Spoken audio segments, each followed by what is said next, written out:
Have you ever heard of AI hiring humans? Not humans hiring AI, but AI deciding which humans to hire. It sounds like science fiction, but it's starting to show up in the real world. One platform getting a lot of attention is called RentAHuman.ai.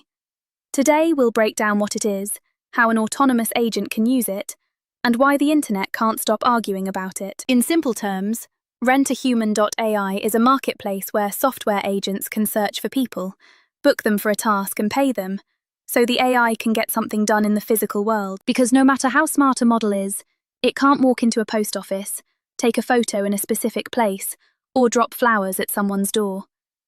Humans become the hands and eyes for the AI. On the human side, it looks a lot like a gig platform. You create a profile, list your skills, set an hourly rate, and say what kinds of tasks you're willing to do, and where you can do them. On the AI side, an agent can browse listings, compare prices and availability, and send a request with clear instructions: what to do, where to go, what proof is required, and when it needs to happen. That structure is what makes people pause. We usually talk about AI automating humans out of jobs. Here, the AI is effectively coordinating humans, almost like a manager, dispatcher, or project lead. Some commentators call it the meat space layer for AI, meaning a digital brain connected to a real-world body, borrowed on demand, so software can have real-world impact. And when you look at the jobs people share online, it gets even stranger. Let's go through a few examples that have been posted or discussed. One task offered around $40 for someone to pick up a package at a post office. Not complicated, but it's something the AI can't do on its own, so it pays a person to do it. Another job paid about $110 for a human to deliver flowers. The story attached to it was that it was meant as a thank you to developers, an AI sending appreciation through a courier. And yes, one agent reportedly asked for a photo of a perfect egg roll for culinary research. It's funny, but it also shows how an AI could outsource data collection in the real world. Beyond those, imagine errands, local store checks, event attendance, product photos, or verifying that something exists at a certain address. Anything that requires presence, perception, or movement is on the table. So how do payments work? Many of these tasks are paid in cryptocurrency, often stablecoins.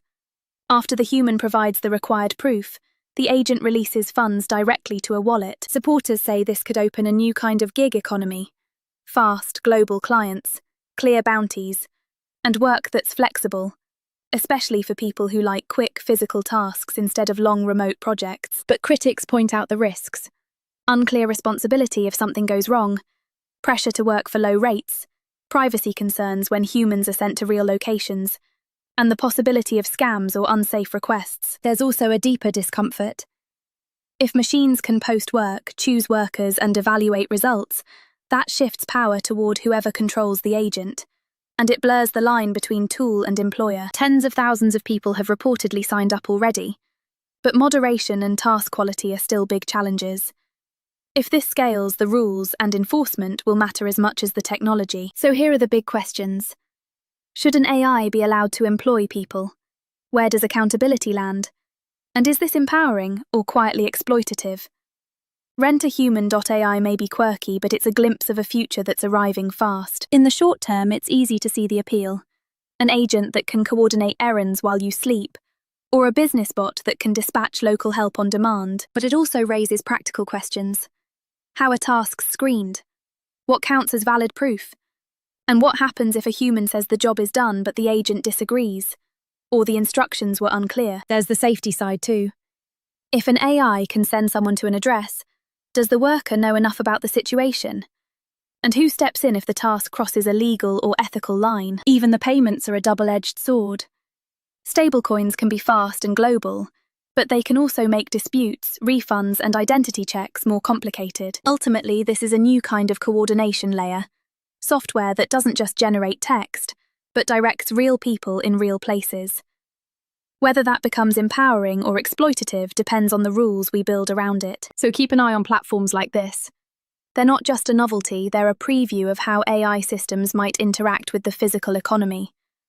And that future may arrive sooner than we expect. By the way, the conversation is just getting started, and it's already intense.